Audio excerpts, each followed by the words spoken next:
Hey everyone, Cole here with Classic Mini DIY, and today's episode we are going to be tearing into the Cooper S blocks and heads to get them prepped to get repaired and refurbished. So stay tuned for that.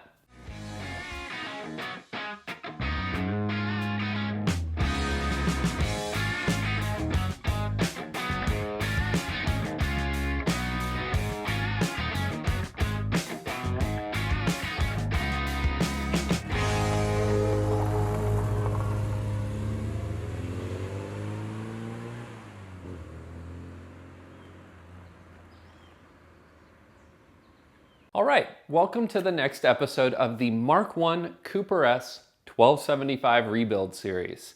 I'm really excited about this series. I've talked about this in my last video, and if you haven't seen the first episode of this video, that'll be popping up in the corner here shortly.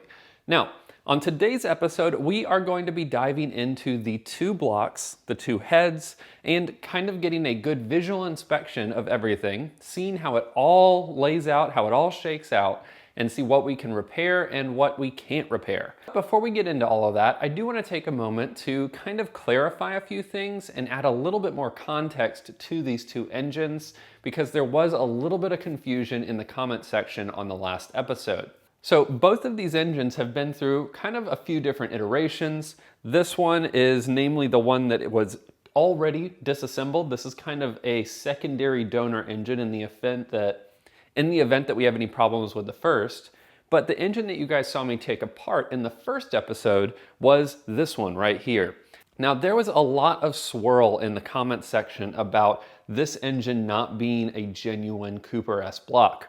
And I think that came from a lot of confusion around the gearbox that was on it, why that gearbox was on it, the timing system, and all of that. So I wanted to take a moment to level set on all of that.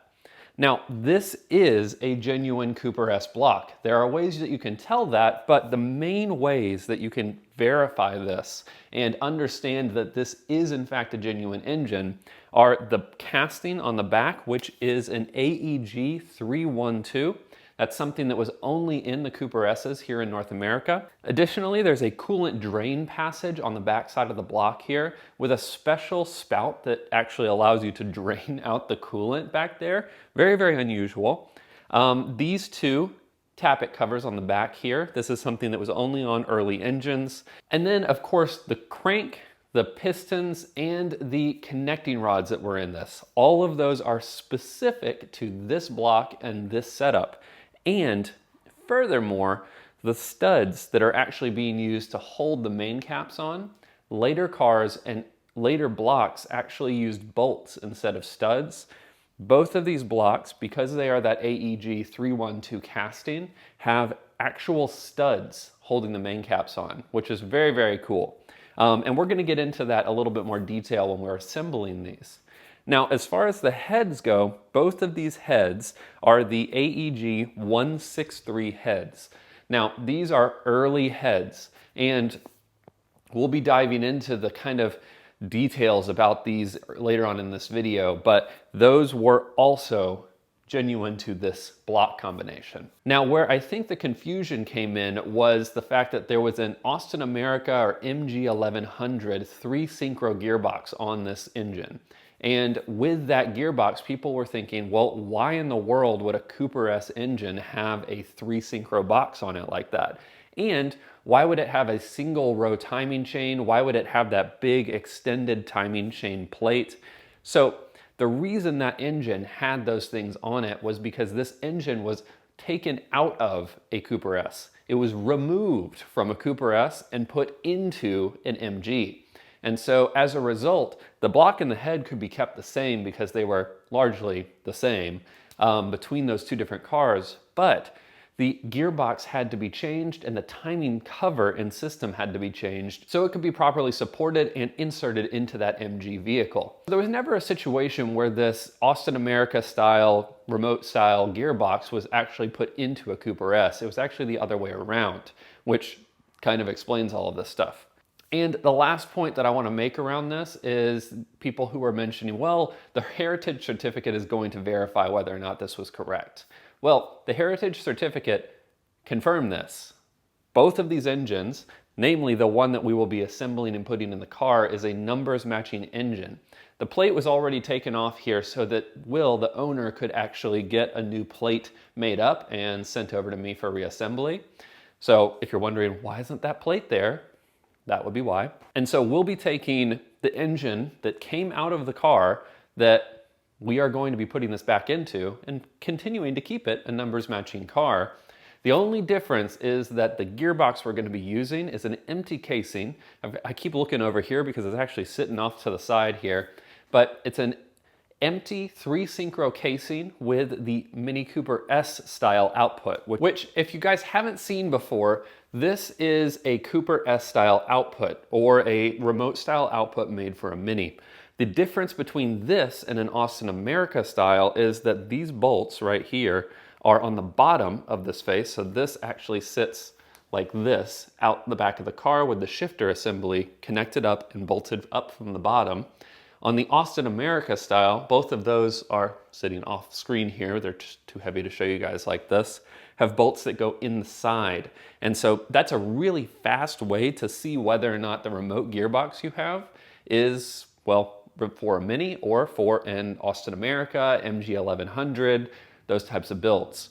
So hopefully that clarifies a few things.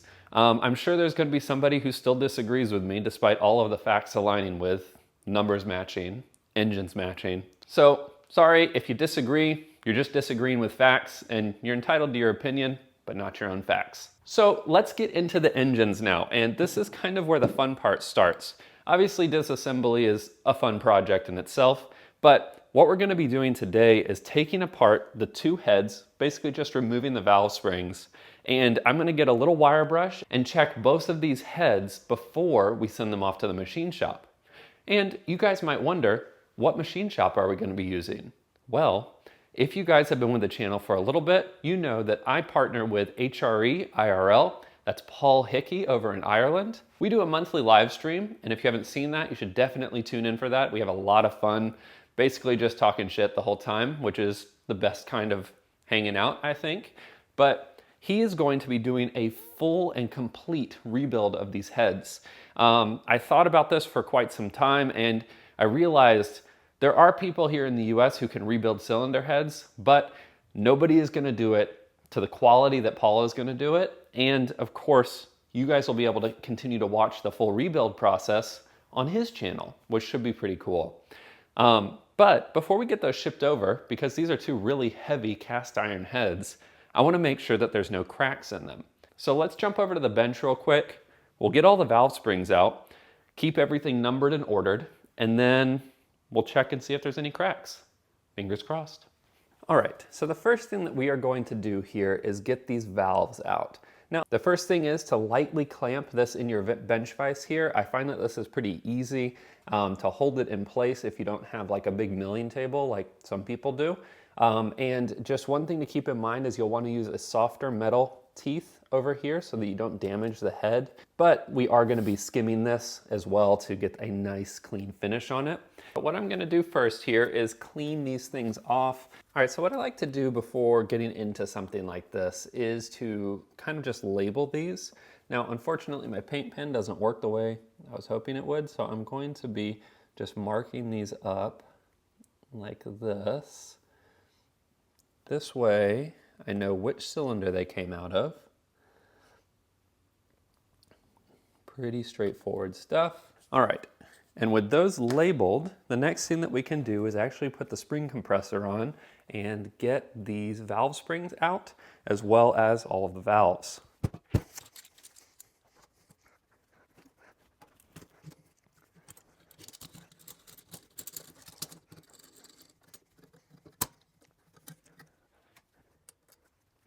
Now, one thing you're going to want to do when you're taking these apart is to keep these little valve collets.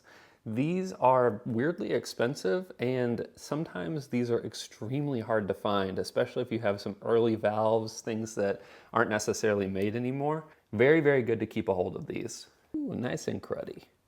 So this is probably what it's going to look like when you get in there.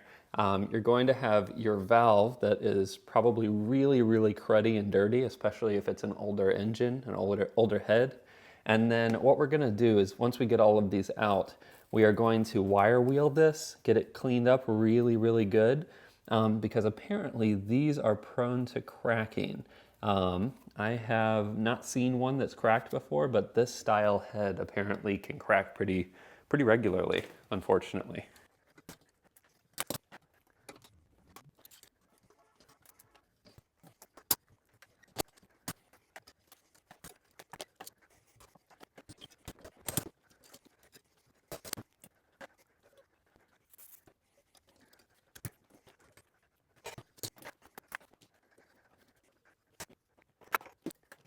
Is cylinder head number 1 disassembled as far as I can do it. Let's flip it over so you guys can see what the other side looks like. So you can see on the other side here that some of the valve stem seals also did not want to come off. That's pretty normal. You can kind of peel them off. They're all bad. That's not something that you would want to reuse.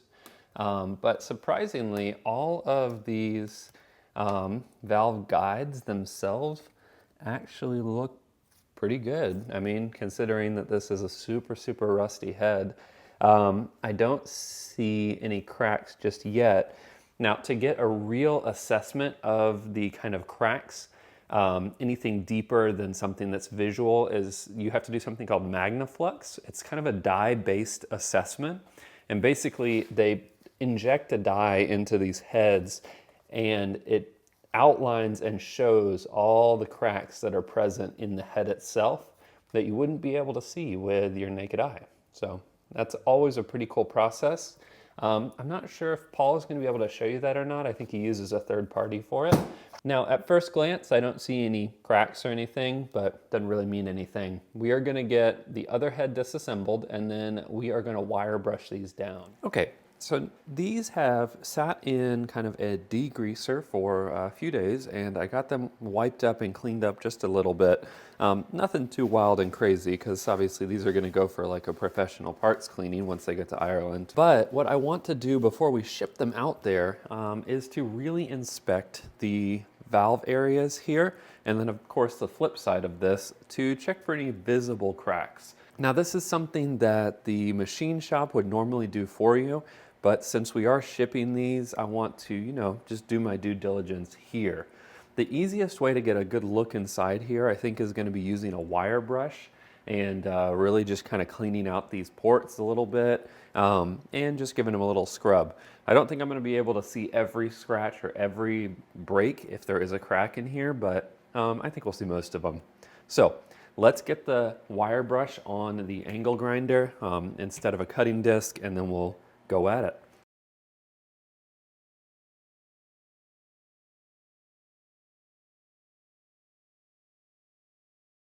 All right, so now we have, you know, a pretty good kind of etch on these, and so far I don't see any visible cracking. There's a lot of pitting around this valve right here, but don't see any cracks. Now, that's not to say that there aren't any, because it's very possible there still are. And of course, my wire wheel, I don't have one small enough to kind of get into these sidewalls in here, but I think at least the bottom side of this head is good. Let's get the other one in front of us here. Now, obviously, there are other places these things can crack on the bottom side here, namely underneath the valve seats. These sections of the valves, the actual like tapered sections, are a recessed insert. And so these will get removed, but the new ones will have to get pressed in, and then the new valves, the actual slope gets cut to the valves. So underneath all of those, there could be cracking. It's possible. Hopefully, you know, we always hope for that not to be the case, especially with these old head castings, because they don't make them anymore. And it would be cool to keep it all original. But so far, I don't see any signs of cracking or anything like that. But we still need to check the rocker side. This side here is also apparently pretty prone to cracking, namely around these sections here and where the rocker assembly actually sits down on it. So let's get that cleaned up next.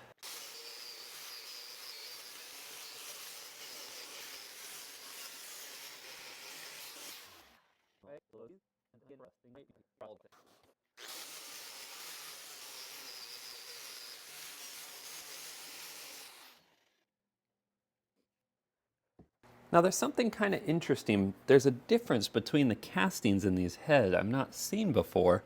Granted, I don't have a lot of experience with these AEG 163s, but they're both the same head casting.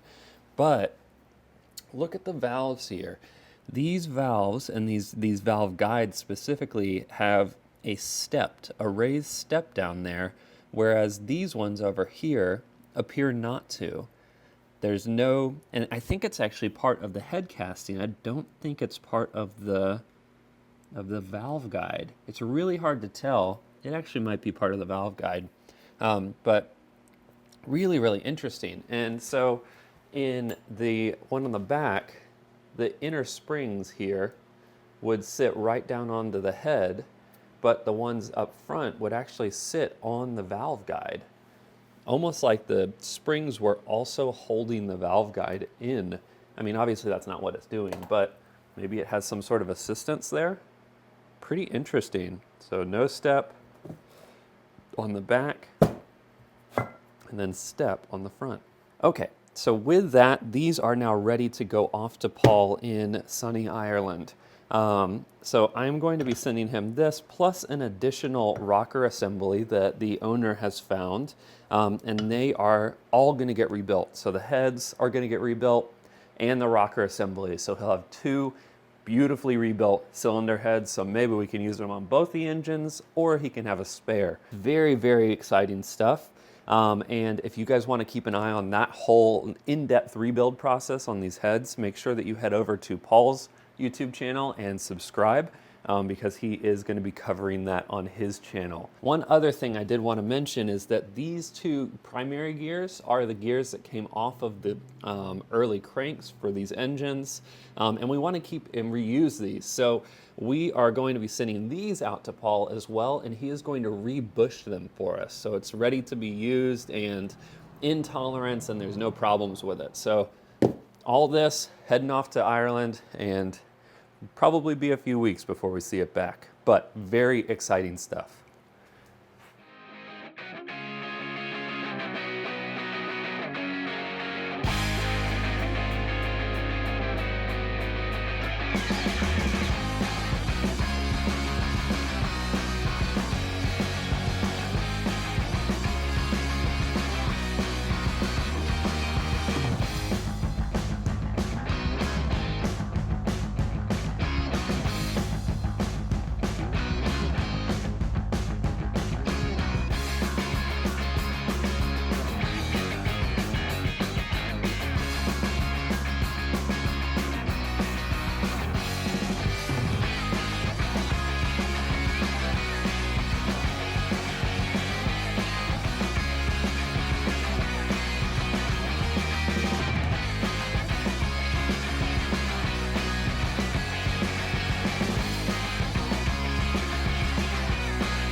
All right, so with that, we have all of the parts kind of disassembled, off to the machine shop, off to the soda blaster, off to Ireland. They are off everywhere. So it's going to be a little bit before all that stuff comes back, probably a week or two if I had to guess, for the engine and most of the smaller bits. And then of course the cylinder heads, it kind of depends on how long it takes for it to get to Ireland, and then of course how long it takes to get back.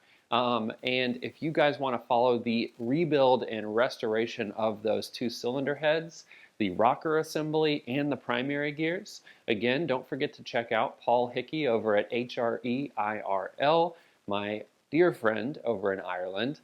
But that is going to wrap up today's episode. I hope that you guys found it interesting, and if you have any questions about the things I said at the beginning of the episode, or anything that I did in the middle or at the end, post those in the comment section below.